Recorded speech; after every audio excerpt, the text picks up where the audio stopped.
ঈশ্বরের আশীর্বাদপ্রাপ্ত জাকির হোসেন নিয়মিত ঈশ্বরের বাক্য প্রচার করতেন ডক্টর আহমেদ ও তার মুসলিম পরিবারের সঙ্গে। একদিন ডক্টর আহমেদ স্বপ্নে দেখলেন এক উজ্জ্বল সাদা পোশাক পরা ব্যক্তি, যিনি বললেন, আহমেদ, এটা তোমার জন্য। এটা হলো মান্না ও কোয়েলের মাংস, এটা খাও।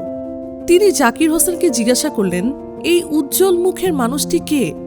জাকির হোসেন উত্তর দিলেন, তিনিই যীশু খ্রিস্ট, জীবন্ত ঈশ্বরের পুত্র। এই কথা শুনে ডাক্তার আহমেদের চোখে জল এসে গেল।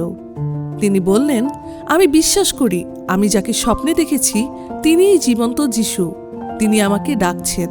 এরপর একদিন তার মাও স্বপ্নে দেখেন সাদা পায়রা, আর জাকির হোসেন ব্যাখ্যা করেন, এটি আপনার জীবনে পবিত্র আত্মার উপস্থিতির চিহ্ন।